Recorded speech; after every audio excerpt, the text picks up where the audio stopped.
All right, and welcome to the TPC podcast. I'm your host, James Lapine, and I am joined via Zoom this week by Jamie Ice. What's up, Jamie? How you doing? Yo, howdy, howdy. You at home? I am home, and I have been home for a long time. You going crazy?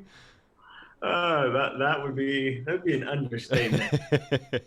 I would think As, that, as I'm sure many are feeling the same. yes. But it looks like you at least have a good setup there. Is that a home office?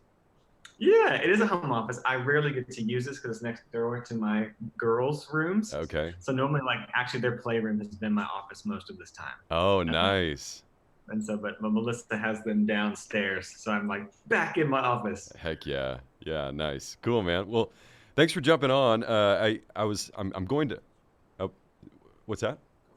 Go full screen. Got it. That's okay. We can have producer conversations in here. So I think I am full screen. Well, so they then show you instead. You need to hide yourself. I need to hide myself. All right. Sorry, Jamie. This is Hide our. myself. Let me hide myself in the. This is our first time. There we go. How's that? This is our first time doing a Zoom interview. So does that work now, Matt? Yep. All right. Cool. Cool. Now we're rocking and rolling. Yeah, I know you guys have been sheltering in place for weeks now, and so you said I'll come on the pod, but I need to do it via Zoom, and I said that's fine because Yeah. I want to get your perspective as a small business owner. As I was thinking about how I was going to intro you today, I had to go back to our email and look at your signature because there are like 6 things under there that I could say about you. But you are the founder of 6th Avenue Homes, or 6 Ave Homes, I should say. And then you play in the band Green River Ordinance, and you're part of the team over at Brood Fort Worth, which is our local shout out this week, the restaurant and bar that you guys started over there on Magnolia. Those seem like the big 3 for me. Do I need to hit any other ones? Yeah, I mean that's it. Melissa, my wife, started and runs the Net and Worthy Co. Yep. That's a big part of our family's lives as well. Right. But several several businesses which have all been affected by this whole ordeal. No kidding. And that's what we're going to spend the bulk of our time talking about today. Before we get into that, I just want to say if anybody's watching live on Facebook or YouTube right now, say hi. We want to know that you're on. We want to know how you're doing. And so, just jump in the comments and let us know that you're watching and how today is going, how Wednesday is going for you. Jordan Schneider will, as always, be compiling any questions that you have. So if you're a small business owner or if you work for a small business and you just have questions about how people are weathering the storm so far, Jamie would love to answer those questions at the end of the podcast. If you have any questions about things that are happening around the church, I'd be happy to answer those. So jump in there and let us know. Like I said, our local business shout out this week, of course, goes to Brood Fort Worth. Their website right now says eat, drink, and don't gather, which I love. I'm assuming normally that would say eat, drink, and gather, but they've switched it up for these pandemic times. And it looks like you guys have switched to doing some family style meals Monday, Wednesday, Friday, and then doing a Saturday market. Tell us a little bit about that. Yeah, I think just any business right now has to pivot what they're doing. Yeah. And I think, man, the restaurant industry has really been, the whole hospitality and restaurant industry has really been affected in a big way. Yeah. And so I think, people want value right now, and people want simple things they want to provide for their family. And so I know, like Melissa and I, she has been cooking almost every night, and so it's nice to have some restaurants who are providing just food that's affordable and easy to pick up for your family. Yes. And so you can order it. They'll literally will run it out to your car, just so it's safe and Right. and a way to feed your family. Right. What are some of the meals y'all have done? Do you know off the top of your head? Man, it's kind of been rotating. Yeah. Meatloaf. Listen, I picked up like the meatloaf, and then I think we had like a barbecue brisket the other day. Nice. Had a big Easter brunch that they were doing that I know was really good. We were we didn't get it. We were actually out at my parents have a little ranch, and so we went out there for Easter. Okay. But I heard the brunch was really, really good. Okay. Nice. Yeah, I think comfort food is probably selling really well right now. I've seen people doing Yeah. chicken fried steaks and cheeseburger packs and all that kind of stuff. So that's cool. And then tell us about the Saturday market a little bit. What's that all about? So at there, it's partnering with a food supplier called Hardee's, who normally does delivery and supplies for restaurants. Okay. But they're offering like produce packs, so like you get like this big box of fresh veggies and I think there's some meat and eggs and stuff in there. Yep. And so that just sort of a Saturday you can literally drive up and they'll throw it in the back of your car. I think it's like 20, 25 bucks for this big thing of vegetables. Heck yeah, that's awesome. So a great way to support a local farm. It sounds like instead of maybe going to Kroger or something like that, you could head over to the market on Saturday. So Yeah. two good options there. Let us know again in the comments. Who are you supporting right now? Have you gotten a family pack from Brood? Have you been over to the market, or what else? What other deals have y'all seen around town, and who have you been able to support during this time? We'd love to hear about that. Jamie, those are a couple great insights in terms of small businesses pivoting, and I want to talk about that more. But before we get into it, let me give a couple quick updates around church stuff, and then I want to hear a little bit of your biography, and then we'll kind of get into the meat and bones of our discussion. Sound good? Yeah, great. All right, cool. All right, so two quick things in terms of Paradox Life. If you read the This Week at Paradox email this morning, you already know them. But the first is that we launched a new Instagram account. And so if you go to PRDX Kids on Instagram, that's now active. And we're doing a live stream with Haley Bowden on Thursday mornings at 9. We've been doing story time over there, but we're going to be doing all kinds of activities. And so, Jamie, I know you have, you mentioned you have girls at home. I've got a 4-year-old daughter at home as well, and she loves getting on for story time at 9 a.m.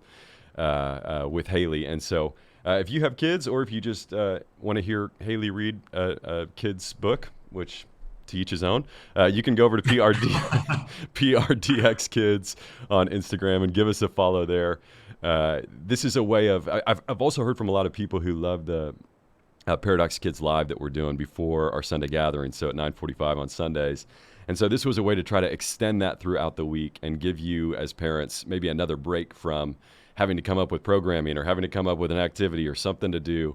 We want to serve you in that way, so we hope you'll join us on Thursdays at 9 for that. And then the second thing is that we are live streaming stories and songs on Friday, May 1st. So a lot of y'all have been around for this event over the years, where we gathered to do just that. We sing to God, and we tell stories of what He's been doing in the lives of our people. And so we're really bummed that we can't gather in person for that this year, but we are going to stream it live. And so we're still figuring out all the details on that, but we hope that you'll mark your calendars to join us Friday, May 1st at 7 p.m. We got a couple surprises coming there too. So pay attention on social, pay attention to your email inboxes, and we'll have some more info to come on that for you. Okay. Jamie, I gave a little bit of an intro on you, but for those who don't know you, give us the quick rundown on who you are, where you come from, and what you're doing now. So I am a Fort Worth native. I have lived within a 3-mile radius my entire life. Wow. Played music throughout high school and college in a band called Green River Ordinance. And then we left college and traveled the country. And I played music, I guess, professionally for like 15 years. Awesome. Kind of while I was doing that in 2011, 2012, 2013, my wife and I and some other couples, we opened Brood on Magnolia Avenue. Which now has 3 locations, one at DFW Airport and one in the Bishop Archdistrict of Dallas. We also launched The Net, which is a nonprofit here in town that does a lot with Paradox. Paradox has been a big supporter of that. Launched that in 2012. And then kind of around that same time, I started renovating and remodeling and flipping houses with my best friend from high school, who's also like my across the street neighbor. So we started buying and renovating old historic houses in the Fairmont neighborhood. And we went on to buy and rehab like 100 something properties. And eventually that grew into something it originally was a side hustle. It kind of grew into a whole business. And so we now have a team that helps customers. We don't just do our own flips anymore, but we help customers buy, sell, design, and renovate. So we have interior designers, we have a construction company, we have real estate brokerage. I think there's like 15, 16 real estate agents on our team. And we are the only one-stop shop real estate company in DFW. So our motto is if you want to find a house and make it your own, we can help you do that. And still play music a little bit, but a lot less these days. And kind of dabble in a few things. We also launched a marketing company today, actually. No way. We've been doing it for a while, kind of under the radar, but we sort of publicly launched that Sixth Avenue Storytelling today, which is sort of the marketing arm of what we've been doing. Because we've been doing a lot of real estate work with commercial clients and small businesses, but also helping them market and build their brands.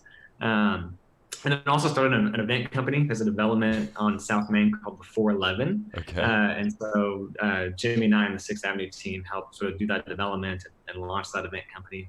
We're no longer in the actual events, but we were a part of that development and own the property. Yes.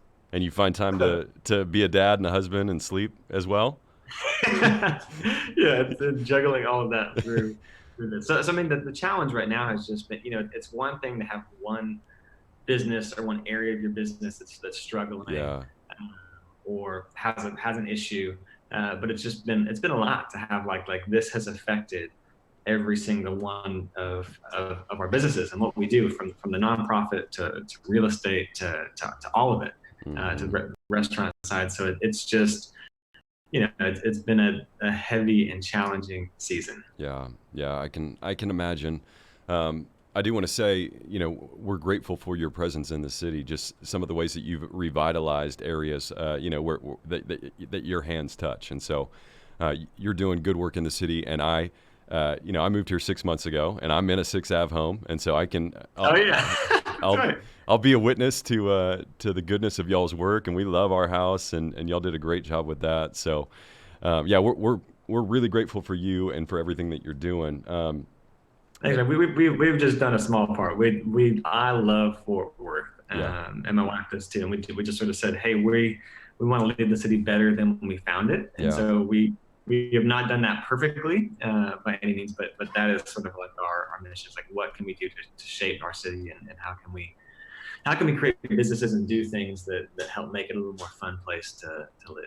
And I think that's why this partnership with y'all, with the net, and otherwise has felt so natural. I mean, we just launched a website, welovefortworth.org. So we're right there with you. We're here for the city, to serve and love the city. And so one of the ways, like I've been saying on the podcast, one of the ways we can do that right now is by supporting these local businesses. And so just give me maybe you could either do a flyover of all the businesses, how those have been affected. You could drill down on one of them and just kind of give us a view into, number one, how it's affected y'all, and then maybe what you've done in response, number two, and then just ways that people can support you in light of those things.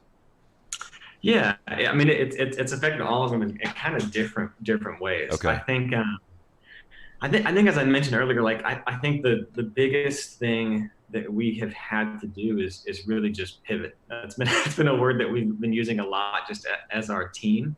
And I think, our attitude has been, I think there was the initial shock of, oh my gosh, this stinks. Why is this happening? God, why are you doing this? And asking those questions. But we really tried to change our framework to not why is this happening, but what can we do right now? Yeah. And what is this what does this pandemic make possible? And instead of sort of seeing it as a blizzard, where you just buckle down and wait out the blizzard, trying to see it as like, man, we're entering into a winter, and it may be this way, and it's going to affect things for a long time. Mm-hmm. And so really not getting too precious to anything that we previously did, and having to say like, we have to change, and we have to change quickly. Yeah.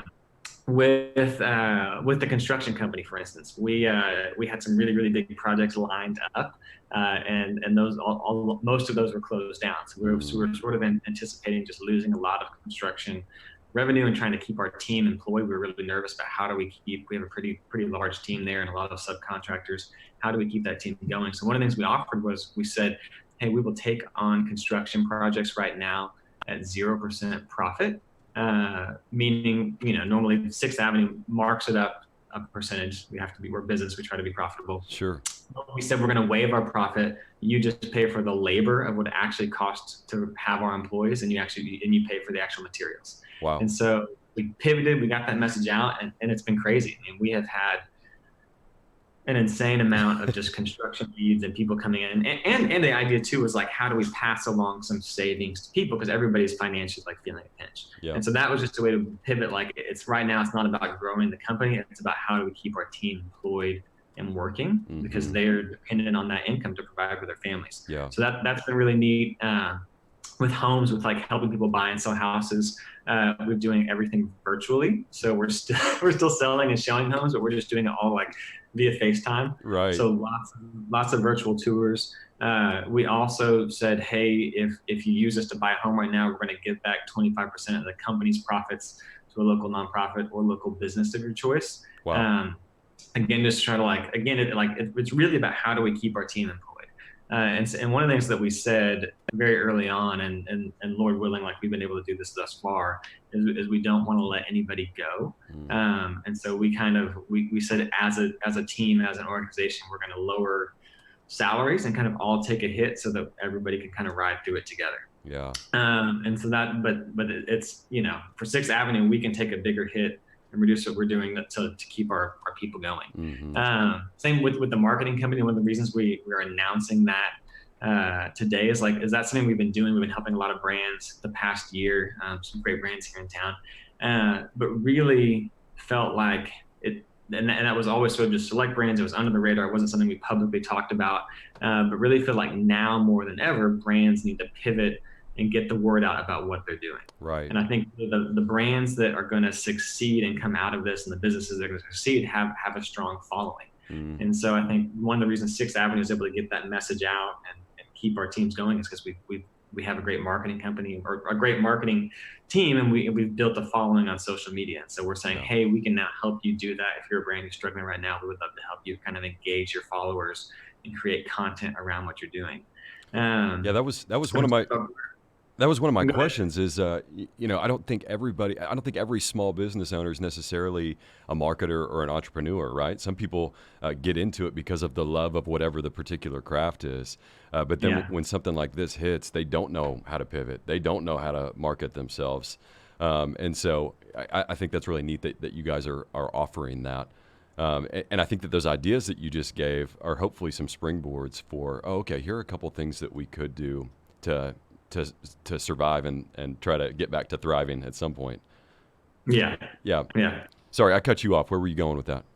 No, I don't know. I mean, I think that's it. But I know just as a leader, I think I feel like we're now at a place where I feel like we've been in it for a few weeks. Like I feel like I'm getting my groove again. But that first week really was hard. Yeah. And I think it's been interesting because I think as the Paradox Church, the reading through the Paradox 365 every day has been really meaningful to me because I've been reading all about Old Testament and God taking his people through the desert. And just there's trial after trial.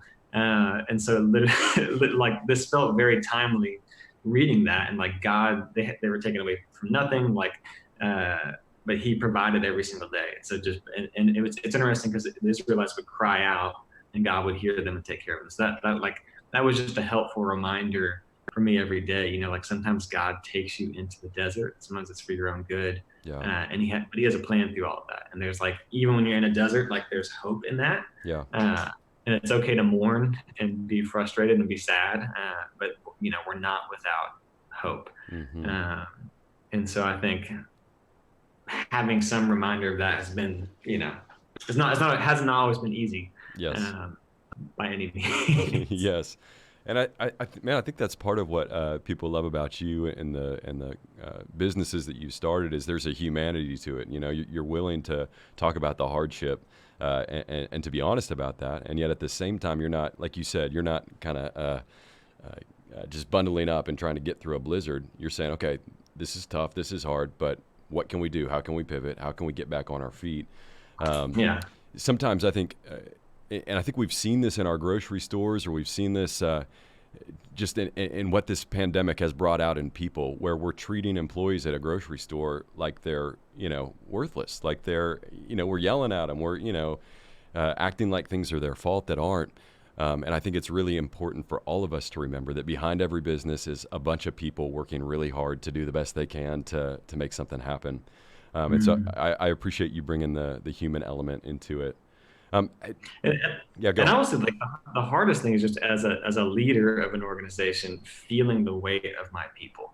Melissa and I have been through Yeah, ups and downs, and I've always said like we could lose everything and we will be fine. Like, when we got married, we had nothing and we were fine. yeah, And so I really believe like we can weather any storm, but feeling the responsibility of I have people on my team who are looking up to me and counting on me and counting on this job for their survival, like that I think is the heaviest weight. hmm, And just really wrestling with, man, how, like, what can we do to keep people employed and keep the thing going, yeah, because there's a lot of people that count on that. yeah, And I think that's absolutely. that's that's been the hardest thing to see with the restaurants, and even from music, like all my musician friends, like have, have really been hit hard during this. And Yes, it's a crazy thing. I know it. Um, this is a really practical thing. Do any of your businesses apply for the payroll protection program? You familiar with that? Yeah, we three of them did. Okay. We we actually like just we got word that we got approved like for three of those companies a couple days ago, which is huge. Yeah. Uh, at the same time, it's not like a silver bullet. Like it's debt. It's a loan. Yeah. Um, and it's still unclear on what is going to be forgiven and what's not forgiven. Yeah. And so we want to be really prudent with how we do that. It's nice to have that safety net that really like takes takes some pressure off. Yeah. But we still want to be like, use discretion and wisdom, because it is essentially a loan. It's supposed to be a forgivable loan, but it's still kind of unclear, how much of that is truly forgivable or not. Right. Yeah. Yeah. We're in the same boat. We applied and have been accepted for it, and we're thinking about it the same way you are. Let's this is nice to have, but let's not use this if we don't have to until we know Mm-hmm. exactly. So for those who don't, if you're not familiar, the CARES Act that was approved by Congress maybe 2 weeks ago was a $2 trillion package that they put together. About 350 billion of which I want to say is part of this payroll protection program. And it sounds like the plan is if you keep your staff employed from middle of March through end of May, if you don't have to lay anybody off, then this loan will become forgivable. But like Jamie was saying, that's not totally 100% clear or sure yet. And so if you haven't heard of that, now you know about it, and now you know the risk associated with it, but also know that you could apply for it and at least consider that. Any other practical tips that you have? It could be personally, how you're staying sane at home, or it could be professionally for people who are wondering. Yeah, I would say a couple of things just for staying sane at home. Yeah, Is just for me, I thrive in routine, and my entire routine has been thrown off. But finding new rhythms and new routines, and so I have like tried to make it a priority to still go to bed early and still get up early before the kids get up, and spend some time every morning. I try to spend some time reading. I do the Paradox 365. Read Paul Tripp's New Morning Mercies, which is just a great devotional, and just some time journaling to kind of get my head right. And then yeah, I have a Peloton, and so I'll try to exercise. And so, man, that first week I did not do any of that and was just not in a great place. But really have wrestled to like still find some rhythms, still take care of my soul, and we really tried to encourage our team to do that, like find healthy rhythms, get dressed, take a shower, yes, exercise yes, well. I think one of the things we've also talked about just with our teams this week is finding some times to unplug. And mm, even if you can't really go on a vacation, like treat it like a vacation, because we have all just I'm sure you guys have been too. Everyone's just been scrambling yeah, and kind of taking it to overdrive. And so I was lucky enough. I went out to my parents' ranch this past weekend, and was able to unplug a little bit and just take a break from Sixth Avenue world.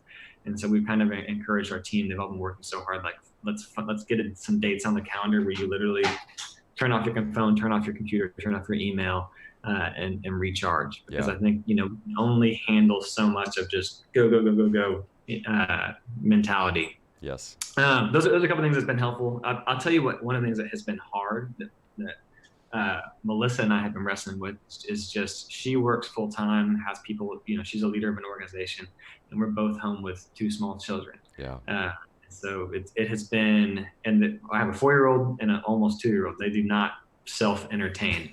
Uh, they kind of do, but not the 2-year-old is not. Right. So it's just been a challenge finding that balance of who takes care of them when Melissa has sacrificed a lot for me to do what I'm doing. But I feel like, I'm either ignoring my work or I'm ignoring the children or I'm ignoring my wife. Yeah. Like all of those kind of come at the expense of the other.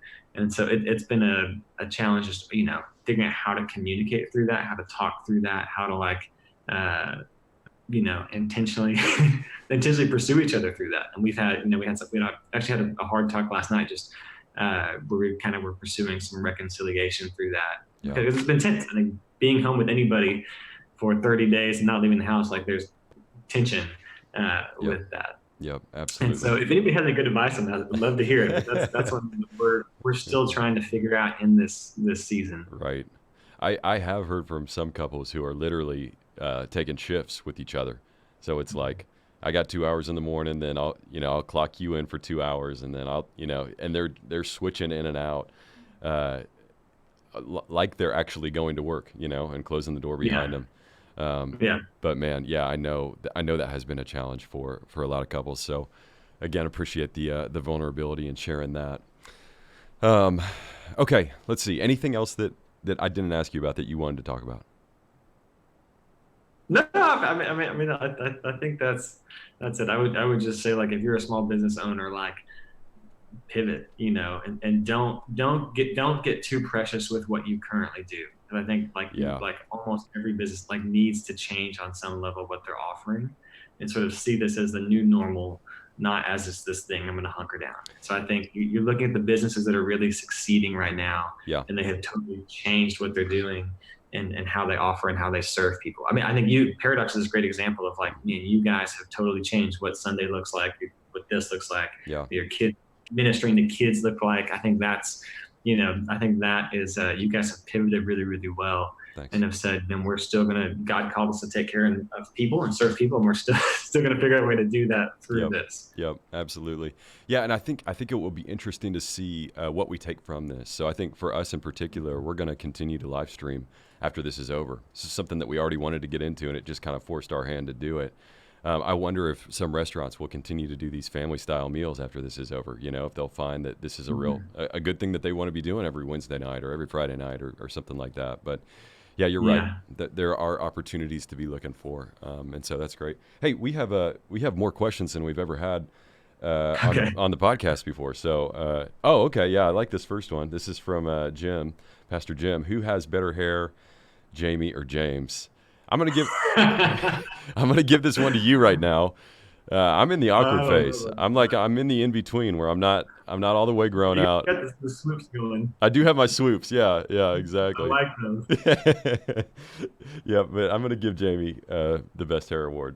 It's my podcast, so I get to decide. Also, let's see. Okay, Hannah says, oh, great. So Hannah has been supporting Great Harvest. Are they on Magnolia? Is that right?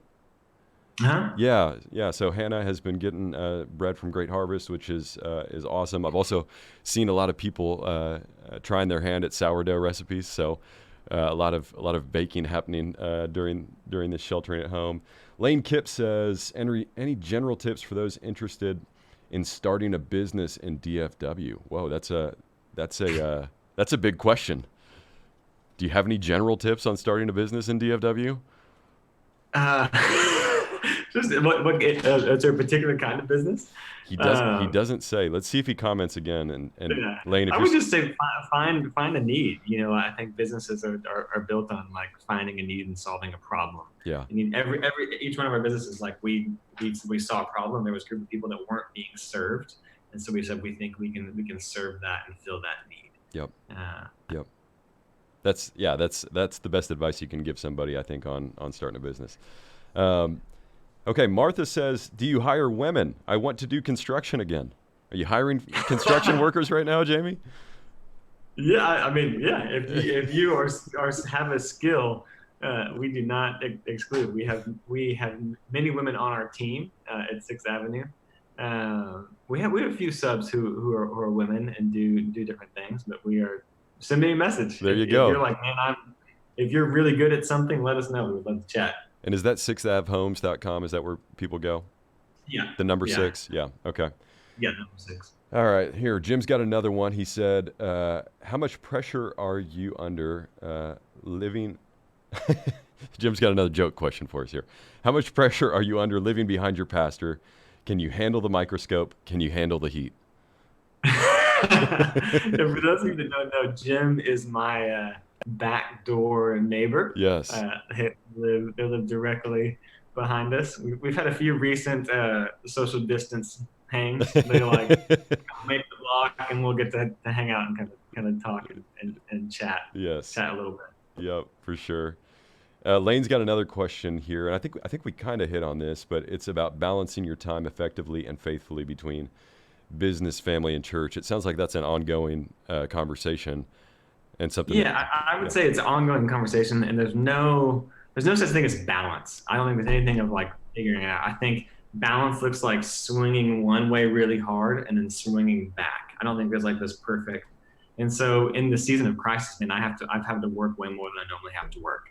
And sometimes you just, as an entrepreneur, you have to do that to survive. Yeah. And so at the same time, like when you do that, then you need to swing the other way, and I need to like spend uninterrupted time with my children. Yeah. And make sure like I'm giving them focused attention and take time to unplug. Mm-hmm. So it has been hard. I don't think I have that figured out, other than like I'm still trying to get up early. Like last night, I put the kids down and I had to work till like 11 o'clock at night.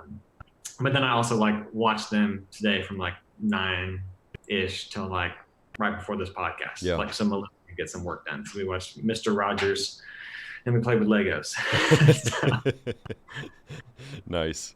Yeah, I think that's good. I will say, Lane, one thing that I try to do when I get home is put the phone away, and from 6 to 8 or 5:30 to 7:30 or whatever it is, from when I get home to when my daughter goes to bed, I'm trying really, really hard to not be on my phone at all.